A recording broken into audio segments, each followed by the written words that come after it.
ভিডিওর মাধ্যমে আমরা খুব সহজে টেন্স শিখব। তো চলুন শুরু করি। দেখুন আমি বোর্ডে 3টা বাক্য লিখেছি। সে বই পড়ে, সে বই পড়েছিল বা পড়লো, সে বই পড়বে। প্রথম বাক্যটা দেখেন, সে বই পড়ে, তাহলে এই কাজটা কি বর্তমানে করা হয় না? তাহলে আমরা মনে রাখবো বর্তমানে যে কাজটা করা হয় সেটা প্রেজেন্ট ইনডিফিনাইট টেন্স।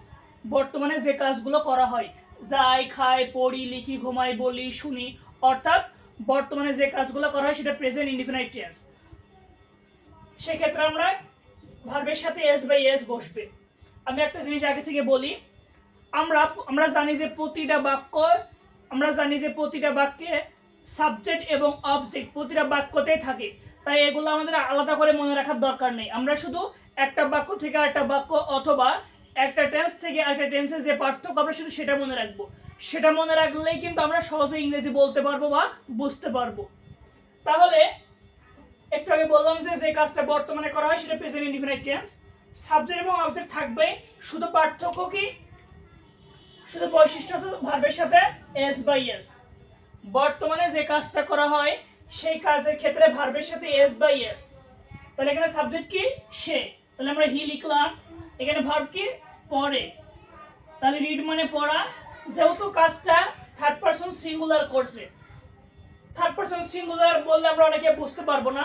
আমরা সহজে মনে রাখবো যে আমি তুমি বাদে, অর্থাৎ আই এবং ইউ বাদে যদি কোনো কাজ একজন করে তাহলে সেক্ষেত্রে ভার্বের সাথে S by S.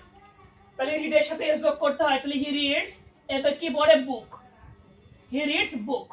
Subject object প্রতিটা বাক্য থাকবে, আলাদা করে মনে রাখার দরকার নেই, শুধু একটা বাক্যের থেকে আরেকটা বাক্যের যে পার্থক্য সেটা মনে রাখবো। এবার দেখুন, সে বই পড়েছিল বা পড়লো। অতীতে কেউ কোনো কিছু করেছিল, গিয়েছিল, খেয়েছিল, বলেছিল অথবা শুনলো, বললো, সেক্ষেত্রে কি পাস্ট ফর্ম অফ ভার্ব, অর্থাৎ ভার্বের দ্বিতীয় রূপ বসবে, ভার্বের দ্বিতীয় রূপ। তাহলে সাবজেক্ট হচ্ছে হি, রিডের দ্বিতীয় রূপ হচ্ছে রিড, কি পড়েছিল, বুক। তাহলে দেখেন সাবজেক্ট অবজেক্ট প্রতিটা বাক্যতেই থাকবে, বিশেষ করে মনে রাখার দরকার নেই। শুধু পার্থক্য কি, এখানে ভার্বের সাথে এস বাই এস, কারণ কাজটা বর্তমানে করা হয়, আর এখানে ভার্বের দ্বিতীয় রূপ, কারণ কি কাজটা অতীতে করা হয়েছিল। এরপর আসছে সে বই পড়বে, হি উইল রিড বুক।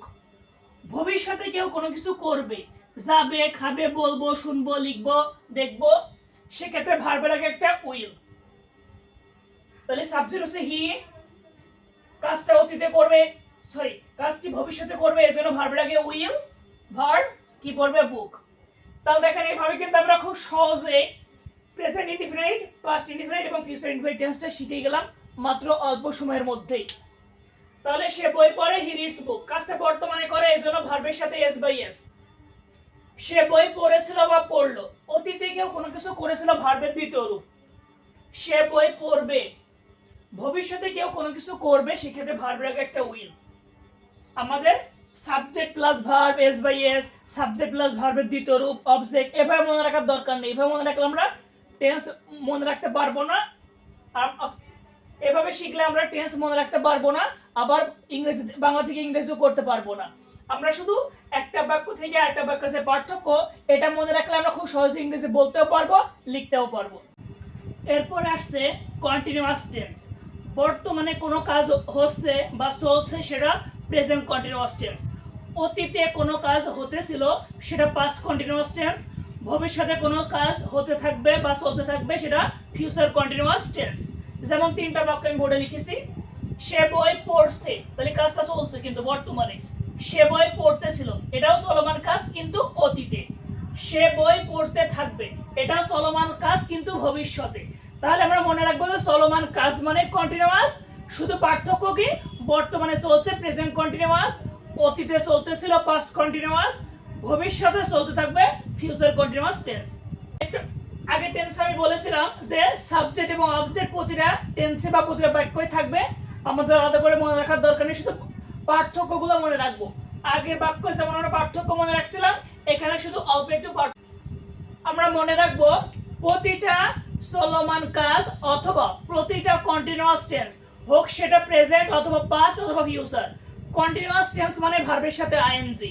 তো দেখেন 3টা আমরা মিল পেলাম, সাবজেক্ট, অবজেক্ট, ভার্বের সাথে আইএনজি। শুধু পার্থক্য কি, বর্তমান কোনো কাজ চলছে সেক্ষেত্রে অক্সিলারি বা সাহায্যকারী ভার্ব আনতে হবে am is are। অতীতে কোনো কাজ চলতেছিল সেক্ষেত্রে was were। ভবিষ্যতে কোনো কাজ চলতে থাকবে সেক্ষেত্রে will be। তাছাড়া বাকি সাবজেক্ট, অবজেক্ট এবং ভার্বের সাথে আইএনজি প্রতিটা কন্টিনিউয়াস টেন্সে এক থাকবে। সে বই পড়ছে, হি ইজ রিডিং বুক। সে বই পড়ছে, হি ইজ রিডিং বুক। সে বই পড়তেছিল, হি ওয়াজ রিডিং বুক।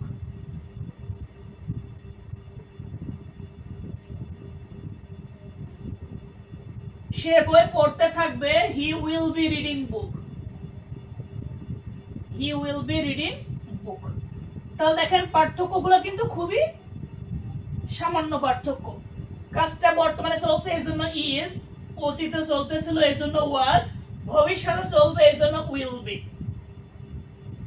তাহলে চলমান কাজ মানে ভার্বের সাথে আইএনজি, আর সাবজেক্ট এবং অবজেক্ট তো প্রতিটা বাক্য একই থাকে, শুধু কাজটা বর্তমানে হচ্ছে এখানে am is are। এখন প্রশ্ন, কোথায় am, কোথায় is, কোথায় are? খুব সহজ। আই থাকলে am, ইউ অর্থাৎ সেকেন্ড পারসন ইউ এবং অসংখ্য। আই থাকলে am, আমি তুমি বাদে একজন হলে is, তুমি এবং অনেক লোক থাকলে are, অর্থাৎ ইউ এবং অনেক লোক থাকলে are, আই থাকলে am, একজন হলে is। আর was এর ক্ষেত্রে কি, ইউ এবং থার্ড পারসন প্লুরাল, অর্থাৎ ইউ এবং অসংখ্য মানুষ থাকলে were, মানুষ অথবা ব্যক্তি, আর একজন থাকলে কি হবে was। আর ভবিষ্যৎ আর ফিউচার টেন্সের ক্ষেত্রে কিন্তু সবগুলাই will be। তাহলে সে বই পড়ছে, হি ইজ রিডিং বুক। সে বই পড়তেছিল, হি ওয়াজ রিডিং বুক। সে বই পড়তে থাকবে, he will be reading book. তাহলে আমরা এই ভিডিওতে দুইটা টেন্স শিখলাম, ইনডিফিনাইট এবং কন্টিনিউয়াস। এভাবে কিন্তু আমরা হাজারো বাক্য তৈরি করতে পারবো। আগামী ভিডিওতে ইনশাআল্লাহ আমরা বাকি দুইটা টেন্স, পারফেক্ট এবং পারফেক্ট কন্টিনিউয়াস টেন্স, এভাবে খুব সহজে শিখবো।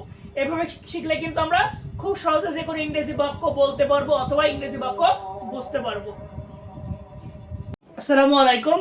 Hope all are well by the grace of Almighty Allah. Welcome to another video. আগের ভিডিওতে আমরা টেন্স সম্পর্কে জেনেছিলাম, বিশেষ করে ইনডিফিনাইট এবং কন্টিনিউয়াস টেন্স। এই ভিডিওতে আমরা পারফেক্ট এবং পারফেক্ট কন্টিনিউয়াস টেন্স সম্পর্কে জানবো। তো চলুন শুরু করি। দেখুন আমি বোর্ডে তিনটা বাক্য লিখেছি। সে বাজারে গিয়েছে, সে বাজারে গিয়েছিল, সে বাজারে যেয়ে থাকবে। সে বাজারে গিয়েছে তার মানে কি, কাজটা বর্তমানে সম্পূর্ণ হয়ে গেছে।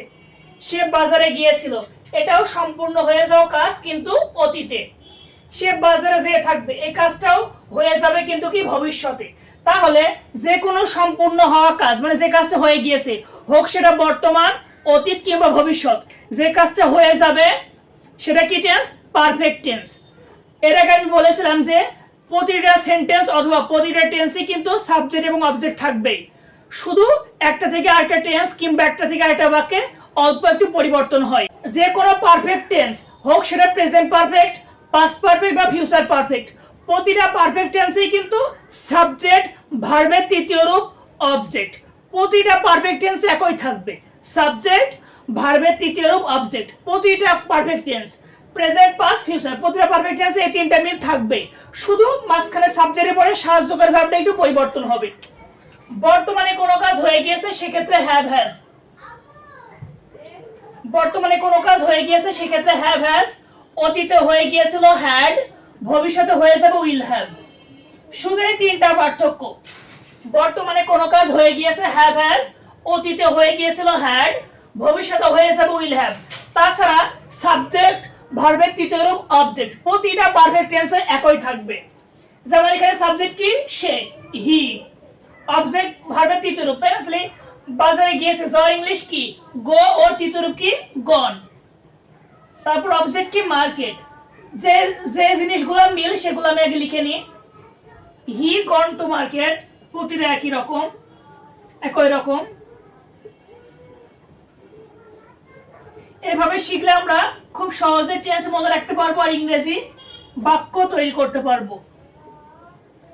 দেখেন যে মিলগুলো আমি লিখে নিলাম, সাবজেক্ট, ভার্বের তৃতীয় রূপ, অবজেক্ট। এখন শুধু পার্থক্য কি, সে বাজারে গিয়েছে, কাজটা বর্তমানে করেছে হ্যাভ হ্যাজ, আমি তুমি বাদে একজন থাকলে হ্যাজ, আর আমি তুমি এবং অনেক লোক থাকলে হ্যাভ। তাহলে সে কি একজন, এই জন্য হ্যাজ। সে বাজারে গিয়েছিল, অতীতে কোনো কিছু করেছিল হ্যাড। এখানে সাবজেক্টের কোনো ঝামেলা নেই, সব ক্ষেত্রে হ্যাড। সে বাজারে যে থাকবে, কাজটা ভবিষ্যতে করবে উইল হ্যাভ। এখানেও সব জায়গায় সব ক্ষেত্রে উইল হ্যাভ হবে। তাহলে দেখেন পানির মতো সহজ। সে বাজারে গিয়েছেন, he has gone to market. সে বাজারে গিয়েছিল, he had gone to market. Sorry, এখানে টু হবে। সে বাজারে গিয়েছিল, he had gone to market. সে বাজারে যে থাকবে, he will have gone to market. এভাবে আমরা হাজারো বাক্য তৈরি করতে পারবো। বর্তমানে কোনো কিছু হয়ে গিয়েছে হ্যাভ হ্যাজ, অতীতে কোনো কাজ হয়ে গিয়েছিল হ্যাড, ভবিষ্যতে কোনো কাজ হয়ে থাকবে উইল হ্যাভ। তাছাড়া সাবজেক্ট, ভার্বের তৃতীয় রূপ অবজেক্ট, প্রতিটা পারফেক্ট টেন্সে একই থাকবে। আমি বই পড়েছি, আই হ্যাভ রিড বুক। আমি বই পড়েছিলাম, আই হ্যাড রিড বুক। আমি বই পড়ে থাকবো, I will have read book. সে কাজটি করেছে, he has done the work. সে কাজটি করেছিল, he had done the work. সে কাজটি করে থাকবে, he will have done the work. তাহলে সাবজেক্ট, ভার্বের তৃতীয় রূপ অবজেক্ট, প্রতিটা পারফেক্ট টেন্সে একই থাকবে। শুধু পার্থক্য কি, বর্তমানে কেউ কোনো কাজ করে ফেলেছে হ্যাভ হ্যাজ, অতীতে করেছিল হ্যাড, ভবিষ্যতে করে থাকবে উইল হ্যাভ, এই পার্থক্য। তো দেখুন আমরা খুব সহজে পারফেক্ট টেন্সটা শিখে ফেললাম। দেখুন এরপরে আসছে পারফেক্ট কন্টিনিউয়াস টেন্স। প্রতিটা পারফেক্ট কন্টিনিউয়াস টেন্স হোক সেটা present perfect continuous, past perfect continuous অথবা ফিউচার পারফেক্ট কন্টিনিউয়াস, প্রতিটা পারফেক্ট কন্টিনিউয়াস টেন্সে কাজটা চলমান থাকবে, কিন্তু কাজটা একটা সার্টেন টাইম ধরে চলতে থাকবে, নির্দিষ্ট সময় ধরে চলতে থাকবে। যেমন দেখেন তিনটা বাক্য লিখেছি, আমি 2 ঘন্টা ধরে বইটি পড়ছি। এটা চলমান কাজ, কিন্তু কি সময় আছে। চলমান কাজ প্লাস সময় থাকলে সেটা পারফেক্ট কন্টিনিউয়াস টেন্স। আমি 2 ঘন্টা ধরে বইটি পড়তেছিলাম, কাজটি অতীতে করতেছিলাম, আবার কি আছে, সময় আছে, এই জন্য পাস্ট পারফেক্ট কন্টিনিউয়াস টেন্স।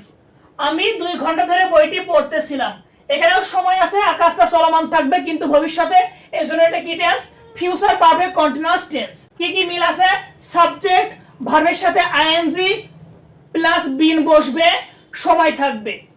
প্রতিটা পারফেক্ট কন্টিনিউয়াস টেন্সে এই মিলগুলো থাকবে।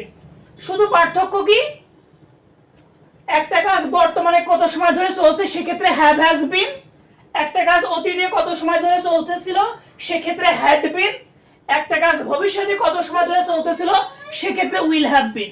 তাছাড়া সাবজেক্ট ভার্বের সাথে আইএনজি, সিন্স অথবা ফর প্লাস সময়, প্রতিটা পারফেক্ট কন্টিনিউয়াস টেন্সে একই থাকবে। শুধু পার্থক্যটা কি, বর্তমানে একটা কাজ কত সময় ধরে চলছে হ্যাভ অথবা হ্যাজ বিন, একটা কাজ অতীতে কত সময় ধরে চলতেছিল হ্যাড বিন, একটা কাজ ভবিষ্যতে কত সময় ধরে চলতে থাকবে উইল হ্যাভ বিন। এইভাবে আমরা খুব সহজে মনে রাখতে পারবো, স্ট্রাকচার আমাদের দরকার নেই, শুধু যে পার্থক্য সেগুলো আমরা মনে রাখতে পারলে হবে। আমি 2 ঘন্টা ধরে বইটি পড়ছি, তাহলে কি হবে, আই হ্যাভ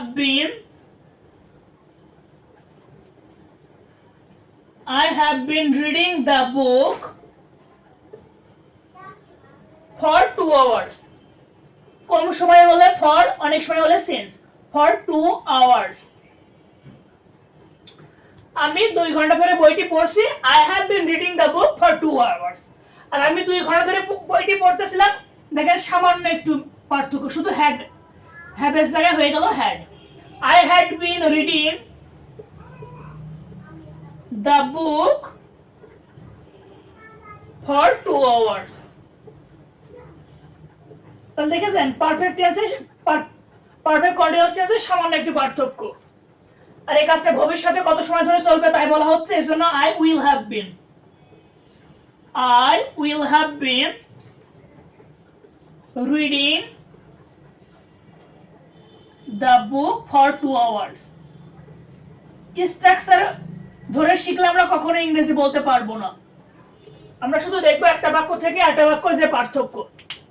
তিনটাই দেখেন সময় আছে আর কাজটা চলমান, কিন্তু এটা বর্তমানে হচ্ছে বলে হ্যাভ বিন, এটা বর্তমানে হচ্ছে সেজন্য হ্যাভ বিন, অতীতে হতেছিল হ্যাড বিন, ভবিষ্যতে হতে থাকবে উইল হ্যাভ বিন, এই পার্থক্য। তাছাড়া সাবজেক্ট ভার্বের সাথে আইএনজি, অবজেক্ট সিন্স অথবা ফর সময়, দেখেন প্রতিটা পারফেক্ট কন্টিনিউয়াস একই থাকবে। এই জন্য আমরা যদি শুধু পার্থক্যটা মাথায় রাখি, তা আমরা খুব সহজে ইংরেজি বলতে পারবো, বুঝতে পারবো।